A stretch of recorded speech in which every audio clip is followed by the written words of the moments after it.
오늘 이 시간에는 내가 어디 있느냐라는 제목으로 함께 하나님의 말씀 나누도록 하겠습니다. 사람은 누구나 실수하고 실패하며 살아갑니다. 아무리 훌륭하고 완벽해 보이는 사람이라 할지라도 마찬가지입니다.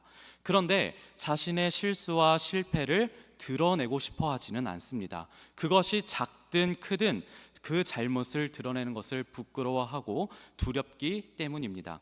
학교에서 시험 점수를 숨기려는 우리 학생들, 회사에서 실수한 프로젝트를 감추려고 하는 직원들, 그리고 심지어 가정에서 자그마한 실수를 덮으려고 하는 부모님들까지도요. 우리는 이처럼 실수를 감추는 것에 너무나 익숙합니다.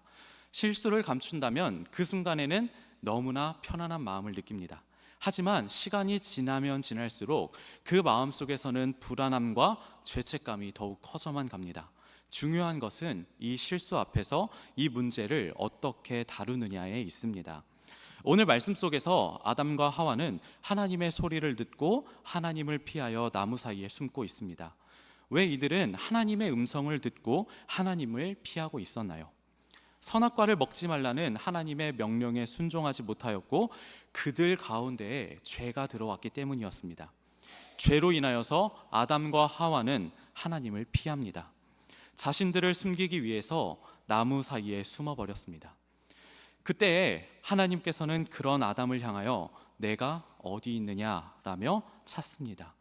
하나님께서 아담이 숨어 계신 곳을 몰랐기 때문에 그런 질문을 하신 것은 아니었습니다. 하나님께서는 이미 아담과 하와가 선악과를 먹었다는 사실을 잘 알고 계셨습니다. 그로 인하여 그들이 자신을 피하였다는 사실 역시 너무나 잘 알고 계셨습니다. 하나님께서 아담을 향하여 내가 어디 있느냐 이토록 물으신 것은 너의 마음이 지금 어디에 있느냐, 너는 지금 어느 자리에 서 있느냐를 물어보신 것입니다. 하나님과 함께 은혜의 자리에 있던 그 아담이 하나님을 피하고 있습니다. 하나님과 함께 있던 은혜의 자리에 아담이 머물러 있는가? 아니면 하나님을 떠나 죄의 자리에 머물러 있는가? 하나님은 그것을 물어보고 계신 것입니다. 그런데 오늘 말씀 속에서 아담의 반응이 조금은 이상하다고 생각하지 않으십니까? 숨는 것이 무엇일까요? 나의 모습을 보이지 않게 감추고 아무 소리도 나지 않게 조용히 있는 것을 말합니다. 소리를 내게 되면 나의 위치가 들통나버리고 마니까요. 그런데 아담은 하나님께서 내가 어디 있느냐라는 물음 앞에서 대답을 합니다. 숨어있는 사람이 대답을 한다면 그것은 과연 숨은 것일까요? 오히려 저 여기 있습니다, 하나님 저 여기 있어요 라고 광고하는 것과 같습니다. 그렇다면 아담은 자신의 몸을 숨기면서도 왜 대답을 할까요? 이 장면만 놓고 보게 된다면 마치 코미디 영화의 한 장면처럼 보이기도 합니다. 하지만 아담이 코미디 영화에 나오는 바보 같은 사람이기 때문에 하나님께 대답한 것이 아니었습니다. 예레미야 23장 24절에서 이렇게 기록합니다. 여호와의 말씀이니라 사람이 내게 보이지 아니하려고 누가 자신을 은밀한 곳에 숨길 수 있겠느냐. 여호와가 말하노라 나는 천지에 충만하지 아니하냐. 하나님의 말씀 앞에서, 하나님의 전존에서 내가 아무리 몸을 숨기려 해도 숨길 수 없기 때문에 아담은 내가 여기 있노라 대답하고 있습니다. 그렇기에 아담은 하나님의 부르심 앞에서 대답할 수밖에 없었습니다. 제가 벗었으므로 두려워 숨었습니다. 그러나 여전히 아담은 하나님 앞에 나서지 않고 있습니다. 자신의 위치가 발각된 것이 너무나도 자명함 앞에도 그는 하나님 앞에 몸을 드러내고 나서지 않았습니다. 여전히 나무 사이에 몸을 숨겨 하나님과 대화하고 있었을 뿐입니다. 여기서 우리는 한 가지의 사실을 발견하게 됩니다. 하나님의 부르심에는 그 사람이 대답한다 할지라도 여전히 그 몸을 숨길 수 있다는 사실입니다. 하나님, 제가 여기 있습니다 라고 고백하면서도 여전히 몸을 숨기고 있다라는 것입니다. 물론 우리가 몸을 숨긴다고 하여도 하나님께서는 우리가 어디에 있는지, 우리의 마음은 어떠한지, 우리가 어떠한 상황에 있는지를 모두 다 너무나 잘 알고 계십니다. 몸을 숨기고 있는 그 사람 역시도 하나님께서 안다는 사실을 인지하고 있습니다. 그런데도 불구하고 자신을 숨기고 감추면서 하나님 앞에 나아갑니다. 죄로 인하여 하나님 앞에 나아가는 것이, 하나님과 마주하는 것이 두렵기 때문입니다. 무엇이라도 이용해서 조금이라도 나의 모습을 감춰야만, 그래야만 내 마음이 조금이라도 더 편할 것 같으니까요. 그래서 너무나 소용없는 짓이라는 것을 잘 알면서도 나무 사이에 우리의 몸을 숨기고 벽 뒤에 우리의 몸을 숨기며 다른 무엇인가에 우리의 몸을 숨기며 나를 감추고 하나님께 나아가고 있습니다. 혹시 모르시고 벌금을 내시는 분들이 계실까봐 말씀드리자면, 저는 이제 강도사가 아니라 목사입니다. 저를 강도사라고 호칭하시면 벌금 10,000원이 주어진다고 합니다. 벌금 내시지 말라고 말씀드립니다. 네. 이번 주 화요일에 제가 목사 안수식을 받으며 목사가 되었습니다. 그리고 정말로 많은 성도님들께서 저를 축하해 주셨습니다. 정말로 감당하기 어려울 정도로 네, 정말로 감당하기 어려울 정도로 많은 사랑을 주셨습니다. 제가 이런 사랑을 받아도 되나 싶을 정도로 너무나 많은 사랑을 저에게 보여주셨습니다. 그리고 목사 안수를 받은 저에게 축하를 해주시면서 목사님 너무 좋으시겠어요 라고 말씀해 주셨습니다. 너무나 축하해 주시니까 저도 좋다는 말씀을 드리기는 했습니다. 그런데 실상 제 마음은 그렇지 못했습니다. 목사 안수를 받고 목사가 되었다는 사실에 저는 큰 기쁨을 느끼지 못했습니다. 물론 10년 이상의 기나긴 시간 동안 공부를 해서 드디어 목사가 되었으니 왜 기쁘지 않겠습니까? 그런데 그 기쁨이 크지는 않았습니다. 목사 안수를 받는 그 순간에도 저에게 큰 기쁨은 없었습니다. 오히려 장인 어르신과 장모님께서 오셨는데 식사를 어디서 해야 하나, 식사를 어떻게 해야 하나, 그러하는 생각뿐이었습니다. 또 잠시 후 7시 30분에 화신 강좌가 진행이 되는데 그 전까지 어떻게 식사를 끝낼 수 있을까, 그러한 생각을 계속하고 있었을 뿐입니다. 결국 외식은 하지 못하고 집에서 그냥 중국 음식을 시켜 먹었습니다. 당시에는 괜찮았는데 설교를 준비하고 생각하다 보니까 좀 너무 아쉬웠던 것 같습니다. 여튼 여차저차 시간이 흘러서 화신 강좌를 잘 끝냈습니다. 그리고 사무실에 앉아서 지금은 은퇴하신 모교회 목사님께 연락을 드렸습니다. 제가 드디어 목사가 되었습니다. 연락을 드렸습니다. 비록 제 목사 안수식에는 일이 있으셔서 참석하지 못하셨지만 정말 저를 위해서 많이 기도해 주시고 많은 신경을 써주셨던 너무나도 감사한 목사님이십니다. 그리고 그 목사님에게 기도를 부탁드렸습니다. 그렇게 목사님께서 기도를 해주시는데 저도 모르게 눈물이 흘렀습니다. 제가 우이중앙교회에 와서 아직 고생을 덜 했는지 아직 울어본 적이 없습니다. 그런데 부임하고 그때 처음으로 눈물이 흘렀습니다. 로이에게는 좀 미안하지만 지금으로부터 45일 전에 로이가 태어났을 때에도 눈물은 나지 않았습니다. 아마 실감이 크게 나지 않아서 눈물은 안 났던 것 같습니다. 나중에 로이가 이 영상을 찾아보지는 않겠죠? 네, 안 찾아볼 거라고 생각합니다. 그렇게 오래 눈물이 없었던 저에게 목사님께 기도를 받으면서 눈물이 흘렀습니다. 길고 긴 시간이 흘러 드디어 목사가 되었다는 그 기쁨과 감격 때문이었을까요? 아니었습니다. 눈물이 흐르며 제 입에 흘러나오는 기도는 한 가지였습니다. 주님, 제가 정말 이 길을 감당할 수 있을까요? 제가 정말로 이 무거운 길을 걸어갈 수 있을까요? 이러한 기도의 제목이었습니다. 이 기도 제목은 당연히 그때 처음 하는 기도는 아니었습니다. 목회자에 대한 소명을 처음 받았을 때에, 신학교에 입학할 때에, 전도사가 되었을 때에, 그리고 강도사가 되었을 때에 그 모든 순간들 제가 했던 기도이긴 합니다. 그런데 그 무게감이 전과는 너무나도 달랐습니다. 하나님의 이 부르심은 제가 전도사가 되었을 때나 강도사였을 때나 지금 목사가 된 지금 이 순간에도 그 어느 때에도 전혀 달라지지 않았습니다. 그 무게도 전혀 변하지 않았습니다.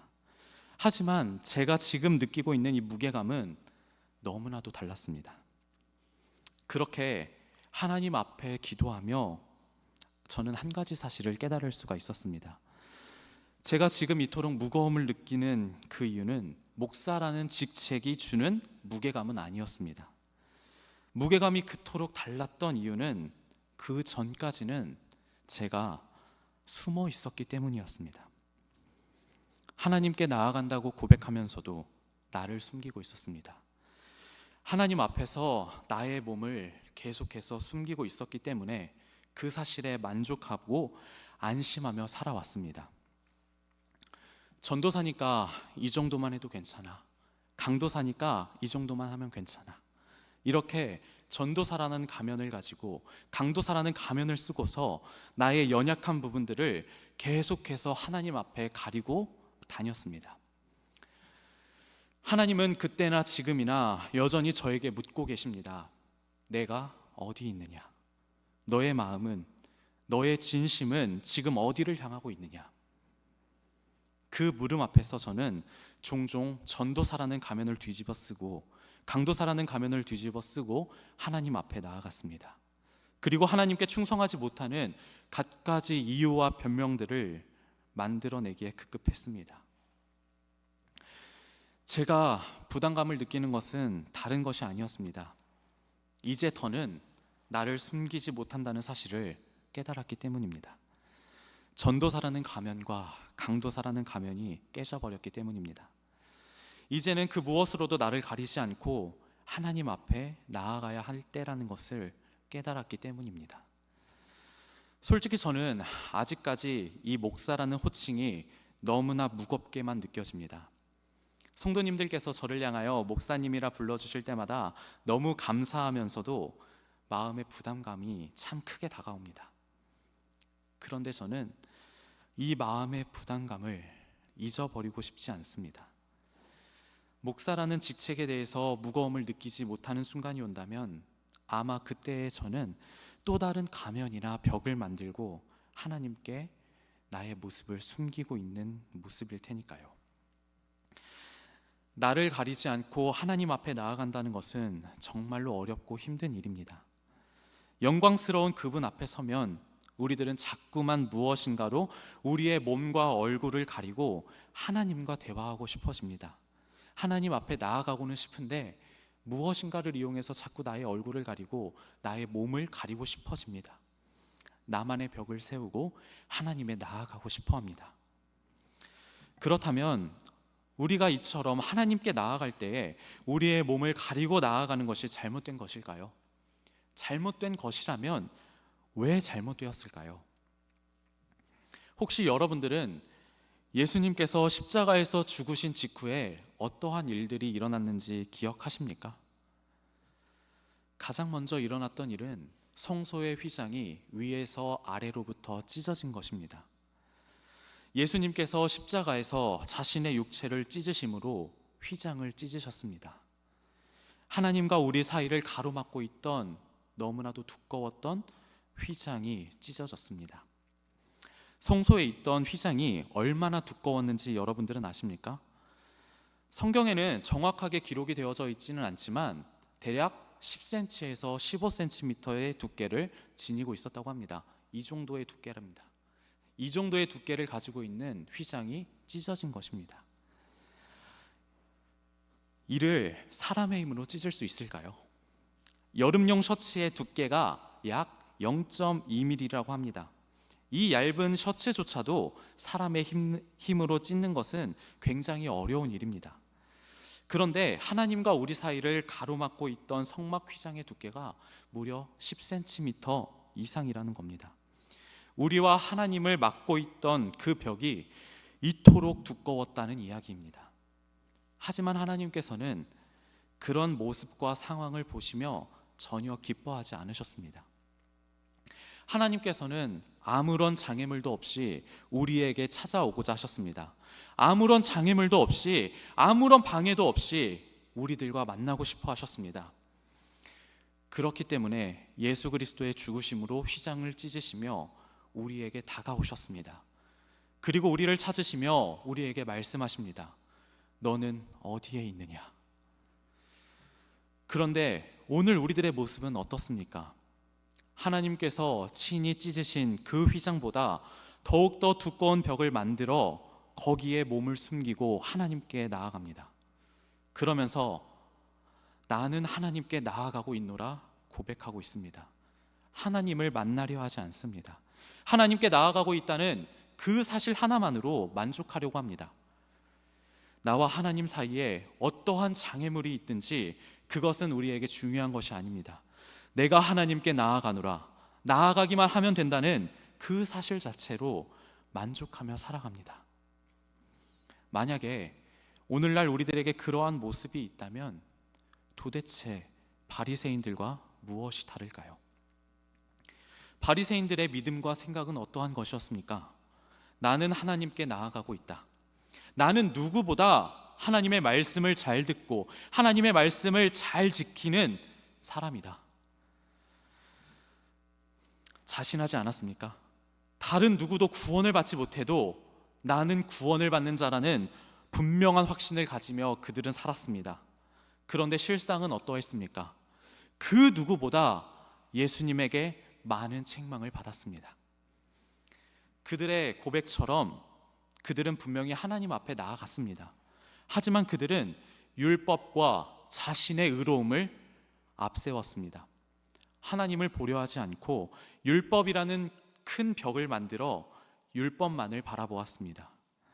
그 뒤에 계신 하나님은 그들에게 전혀 중요하지 않았습니다.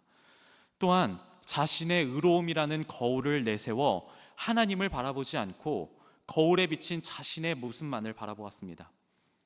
그들에게 정말로 중요했던 것은 거울 뒤에서 우리와 만나기를 원하시는 하나님이 아니라 거울에 비친 자신의 의로운 모습이었습니다. 나의 모습을 보아라. 다른 사람들과 달리 나는 얼마나 거룩한가, 얼마나 의로운가. 그렇기에 바리새인들은 예수님에게 정말로 많은 책망을 받은 것입니다. 그렇다면 오늘 저와 여러분들은 바리새인들과 다른 모습이십니까? 하나님께서 나를 부르시니 하나님께 나아갑니다. 수요 예배, 금요 예배, 새벽 예배, 주일 예배까지 모두 다 빠지지 않고 참석합니다. 그런데 혹시 그 사실 하나로 만족하며 신앙생활하고 계시지는 않으십니까? 하나님과 나 사이에 지금 어떠한 벽이 가로막고 있는데 그것을 무시하며 예배 자리로 나아가고 있지는 않으십니까? 내가 지금 예배에 나아가고 있다는 사실 그 자체에 만족하며 벽 뒤에 서 계신 하나님을 무시하고 있지는 않으십니까? 바리새인들은 율법과 자기의 의로움을 하나님과 자신 사이에 세웠습니다. 그렇다면 오늘 저와 여러분들은 어떤 벽을 세우고 있으십니까? 어떤 가면을 쓰고 하나님과 만나고 계십니까? 우리들은 살아가면서 필연적으로 상황에 맞는 다양한 가면들을 쓰고 생활합니다. 아버지라는 가면, 어머니라는 가면, 자녀라는 가면, 학생이라는 가면, 집사라는 가면, 권사라는 가면, 장로라는 가면. 그런데 우리는 여전히 그 가면을 쓰고서 하나님께 나아가고 있습니다. 아담이 나무 뒤로 숨어서 하나님의 부르심에 답하고 있는 것처럼 가면의 뒤에 숨어서 나의 얼굴을 가리고 하나님께 나아가고 있습니다. 가면으로 얼굴을 가리며 나의 표정과 나의 감정을 하나님께 드러내기 싫어합니다. 우리들이 이 험한 세상을 살아가다 보면 정말 얼마나 많이 두들겨 맞으며 살아가고 있습니까? 그런데 맞아서 아프면서도 내색하려 하지 않습니다. 상처가 났는데도 불구하고 상처를 하나님께 보이려 하지 않습니다. 아프다고 표현하는 것이 나의 믿음이 작아 보이기 때문에요. 아프다고 표현하는 것이 내가 연약하다는 증거처럼 보이니까요. 하나님, 제가 너무 아파요. 아파서 너무 힘들어요. 이렇게 기도하는 것보다 하나님, 저 괜찮아요. 아무렇지도 않아요. 그저 감사합니다. 라고 기도하는 것이 우리의 믿음이 더욱더 커 보이니까요. 그러면서도 우리들은 내가 하나님께 온전히 나아가고 있노라 고백합니다. 우리가 세우는 벽은 또 어떠한 것들이 있습니까? 물질의 벽을 세웁니다. 학업이라는 벽을 세웁니다. 직장이라는 벽을 세우고 있습니다. 각종 나의 다양한 죄를 변명과 핑계 삼아서 그 뒤에 숨어버리고 있습니다. 제가 죄인이라서 하나님 앞에서 몸을 숨깁니다. 부끄러워서 감히 하나님 앞에 나아갈 수가 없습니다. 그러니 벽 뒤에 숨어서라도 하나님과 만나서 대화한다면 그것으로 괜찮지 않을까요? 이러한 이유들을 내세우고 핑계 삼고 있습니다. 그런데 하나님의 은혜는 이처럼 나의 상처와 아픔을 모르는 척, 없는 취급하는 것이 아닙니다. 모르는 척 눈 감아 주시는 것은 하나님의 은혜가 아닙니다. 하나님의 은혜는 있는 그대로 나의 모습을 받아주시는 것입니다. 우리는 하나님께 나아가야 합니다. 넘어져 까진 무릎을 부여잡고 터진 입술을 막으며 상처를 움켜쥐고 하나님께 나아가야 합니다. 상처 때문에 부끄러워서 숨는 것이 아닙니다. 나의 죄로 인하여 우리를 숨기는 것이 아닙니다. 상처 때문에 하나님께 나아가는 것입니다. 상처 때문에 더욱더 하나님께 간절히 찾고 구하는 것입니다. 우리의 죄 때문에 더욱더 하나님께 나아가야 하는 것입니다. 하나님께 우리의 벗음을 고백하였을 때 하나님은 우리에게 가죽옷을 지어서 입혀주시는 분입니다. 우리의 아픔을, 우리의 상처를 가지고 하나님께 나아갈 때 하나님은 우리의 아픔과 상처를 회복시켜 주십니다. 우리는 오늘도 하나님의 부르심으로 인하여 예배 자리 가운데 나와 있습니다. 예배당에서 하나님의 음성을 듣고자 나왔습니다. 하나님을 만나고자 나왔습니다. 그런데 동시에 나의 모습을 하나님 앞에 보여드리기는 싫어합니다. 하지만 이제 더 이상 우리의 얼굴을 가리지 마십시오. 더 이상 하나님의 얼굴을 피하지 않기를 바랍니다. 하나님은 지금도 여전히 우리와 만나고 싶어 하십니다. 아무런 장애물도 없이, 아무런 방해도 없이 우리와 만나고 싶어 하십니다. 그렇기에 하나님은 지금도 우리를 향하여 말씀합니다. 내가 어디 있느냐? 지금 내가 어디 있느냐? 우리는 그 하나님의 부르심 앞에 어떻게 반응하시겠습니까? 요나처럼 하나님의 얼굴을 피해 도망치시겠습니까? 아니면 아담처럼 나무 뒤에 자신을 숨기고 하나님에 나아가시겠습니까? 그것도 아니라면 나의 하나님, 제가 여기 있습니다. 제가 여기에서 하나님의 음성을 듣겠습니다. 이렇게 고백하며 나아가시겠습니까? 여러분들 기억하시기 바랍니다. 하나님은 우리와 만나기 위하여서 예수 그리스도를 십자가에 못 박으셨습니다. 예수 그리스도를 십자가에서 찢으셨습니다. 그리고 그 예수 그리스도의 십자가를 통하여 우리와 아무런 방해도 없이, 아무런 장애물도 없이 우리와 만나 주겠노라 약속하여 주셨습니다. 그리고 지금도 그런 우리를 애타게 찾고 부르고 계십니다. 더 이상 어떠한 핑계도 되지 않고 하나님께 나아가는 여러분들이 되기를 원합니다. 정말로 하나님 앞에 나 있는 그대로, 나의 모습 그대로 하나님께 나아가는 우리들이 되기를 간절히 소망합니다.